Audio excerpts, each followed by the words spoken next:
Hello there and welcome. I'm Bob Proctor. I want to talk to you about forming a habit that'll literally change your world. I formed this habit a long time ago, and I'm going to tell you, my world changed like night and day. Work for me, it'll work for you. But before we get into it, I want you to come back in history with me to September the 12th, 1962. For the eyes of the world now look into space, to the moon, and to the planets beyond. Our leadership in science and industry, our hopes for peace and security, our obligations to ourselves as well as others, all require us to make this effort, to solve these mysteries, to solve them for the good of all men. There is no strife, no prejudice, no national conflict in outer space as yet. Its hazards are hostile to us all. Its conquest deserves the best of all mankind. We choose to go to the moon. We choose to go to the moon.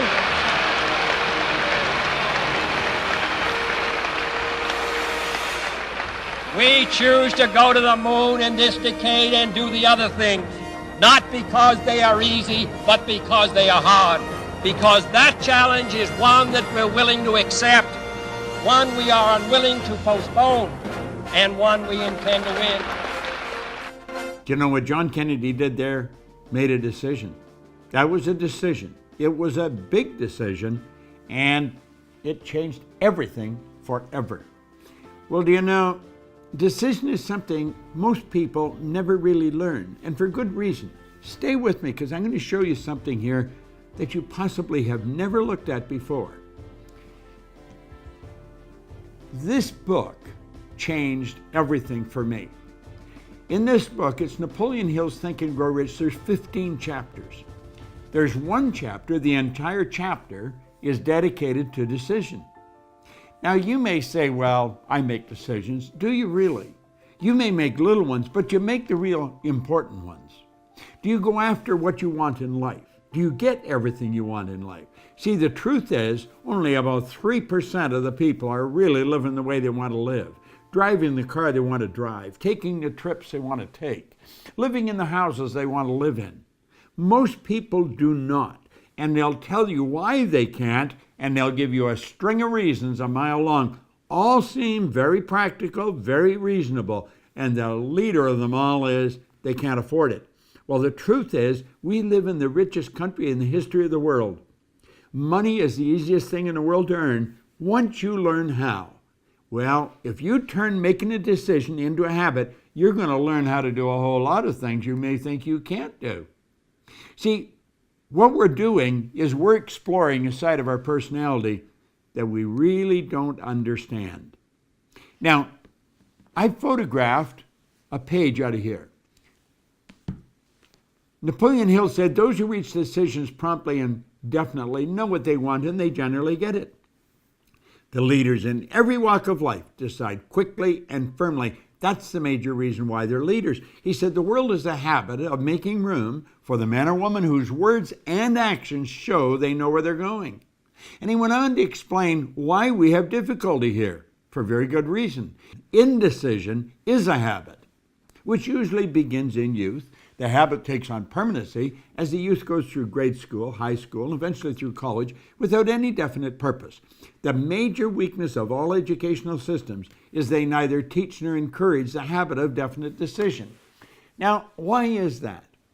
Well, the truth is, most people really don't know. We're dealing with a side of our personality that most people do not understand. What you see here is not me. This is my body. You never hear anyone say, am hand. You see, we've got to take a look at the non-physical side of ourselves. President Lincoln put that very well. He said, to believe in the things you can see and touch is no belief at all. But to believe in the unseen is a triumph and a blessing. Well, let's look at this. Making a decision, we're going into the unseen part of ourselves, using faculties most people don't even know they've got. You see, Einstein said the intuitive mind is a sacred gift. Well, he said the rational mind is a faithful servant. He said we have created a society that honors the servant and has forgotten the gift. What is a servant? Well, there it is there. It's our sensory factors. We can see, hear, smell, taste, touch. What are they for? They're to help us correspond and communicate with our outside world. But you know that the physical world is nothing but the manifestation of the non-physical world. That's right. Here we've got something that's nothing short of a miracle when we look at it properly. This is a little cell phone. It has more power than the computer had that took the first rocket to the moon. Think of that. And I'm carrying it around in my pocket. I can touch a button and bang, like that, send a picture to you, and you'll get it simultaneous with me sending it. How does all that happen? Well, it happens because we're dealing with the non-physical side of ourselves. We're dealing with just pure power. How do we get at that? Well, we've been gifted. We've been gifted with something no other form of animal life has. We have these higher faculties. You've got perception, memory, imagination, will, reason, intuition. I want you to shift your perception for a moment of yourself. You know, our good friend, the late Wayne Dyer, he put it very well. He said, when you change the way you look at something, what you look at will change. Change your perception. Do you know the reason most people don't make decisions? Because they can't see how they're going to get there. So what do? They keep doing things that they can see how they're going to get there. And that's why their life never really changes. Stick with me here for a moment. Think of you. You are a mass of energy and you function on frequencies. That's what you are. Take a look at yourself. Here's a shot taken by Kirlian photography. Semyon Kirlian was a Russian who perfected a form of photography way back in the early 30s that'll photograph mass where you can photograph the energy leaving the body. There's a glow of energy around you. This physical thing we live in is a mass of energy. Well, we're going to be talking about the non-physical side. You see, a frequency is a level of vibration. Do you know vibration is a natural law of the universe? Everything vibrates, nothing rests. We live in an ocean of motion.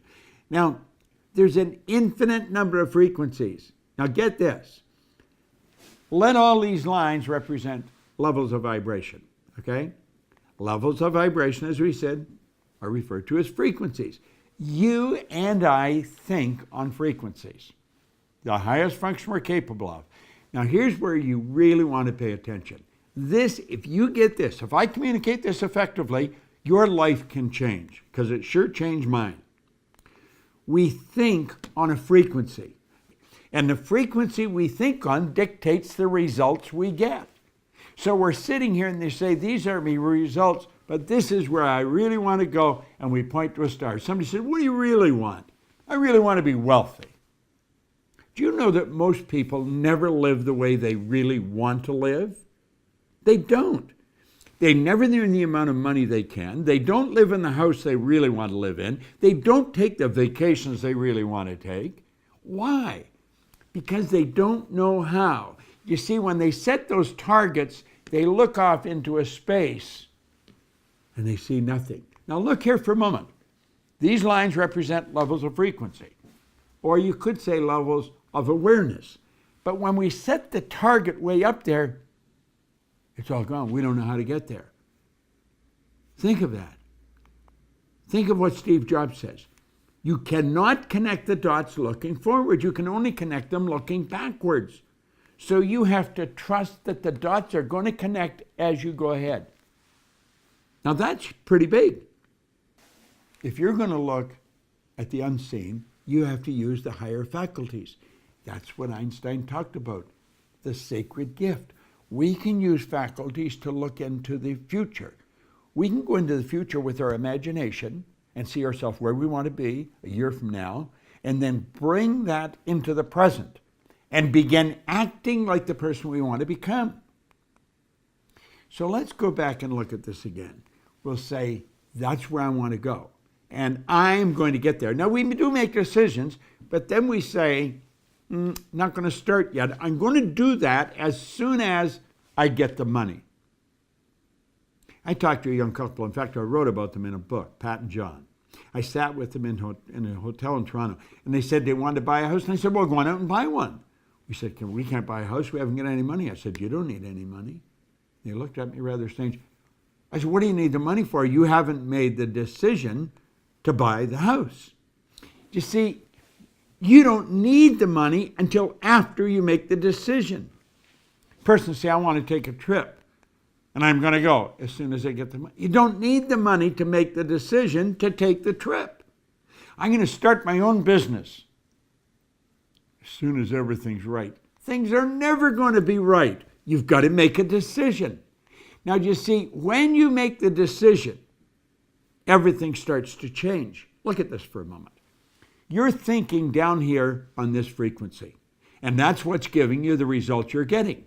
If you want to go where you say you want to go, you've got to get on that frequency. You see, the truth is, you're not thinking about getting there. You're letting the present results repeat, and that's the star you're shooting at. You're going to get the same results over and over and over again as long as you keep your thinking there. You've got to get your thinking up on this higher frequency. Because when you get on that frequency, the thoughts and things that are going to come into your mind will take you there. How do you think we got to the moon? Kennedy didn't know how to get to the moon. When he asked Dr. Wernher von Braun, who's considered the father of the space program, what will it take for us to build a rocket to carry a man to the moon and bring him back safely to Earth? He said, the will to do it. The will is one of the higher faculties. That's what Einstein was talking about. The will gives you the ability to focus on one thing to the exclusion of everything else. When you focus on that one thing, you're on that higher frequency. How do you do that? Well, first, you got to make a decision to go there. You see, your mind and thoughts must be focused on the same frequency as your goal. How do we do that? We make a committed decision. That's where I'm going. And when you make the committed decision, that's irrevocable. You cannot go back. You shut the past off. You begin thinking on this higher frequency, and you think and act like the person you want to become. Does it sound preposterous? That's what the Wright brothers did, and they introduced us to a new kingdom. That's what Sir Edmund Hillary did. I had the good fortune of working with him. He was a beekeeper from Auckland, New Zealand. He was the first person to ever climb Mount Everest. He didn't know how to get to the top of that mountain until after he got there. He trusted in the image that he held in his mind. You got to trust in the image you hold in your mind. You got to think like the person you want to become. It takes a decision to get up on that higher frequency. And the second you make the decision, everything starts to happen. Now, you got to believe you can do it. The moment your belief matches with any state, the higher frequency is the state. The moment your belief matches with any frequency, you fuse with it, and this union results in the activation, the projection of the plots and plans and conditions and circumstances. Things start to happen. Think about it. You're going to a dance, you need the new dress. You make a decision, you don't know where the money's coming from, but you've got to have the dress. You get the dress. You want that car, you make it as, you get the money, you get the car. The moment your belief matches with any state, you fuse with it. And this union results in everything that happens. Now look at this new state of conscious awareness becomes your home from which you view the world. You're operating on a different frequency. Don't expect a lot of support from the people around you. They don't know what you're doing. They probably think you've gone a little crazy. But listen, in your workshop, and if you're observant, you're going to see your outer reality shaping itself upon the model of your imagination. Do you want to know the beautiful truth? This works like unadulterated magic. It does. This is what all our Proctor Gallagher Institute programs deal with. I want you to control the flow. There's thought energy flowing to and through you. It's flowing freely to and through you. Make certain it proves everything that it connects with. You've got all of this power locked up within you. Utilize it. Go after what you want. Quit going after things you already know how to get. There's no real gain in that. Don't compromise. Go after what you want. It's not that easy, but I'm going to tell you something. It sure is worthwhile. Turn decision-making into a habit. And when you do that, everything changes. See, I didn't go back to school, no formal education. I didn't gain any business experience. I made a decision and bang, away I went. And everything started to fall into place. I opened offices in different countries, in different cities. Earned all kinds of money. I had money coming to me while I was sleeping, and so can you. In fact, you turn this into a decision, you can earn more money when you're sleeping than you'll spend when you're awake. Decision. It'll change your world.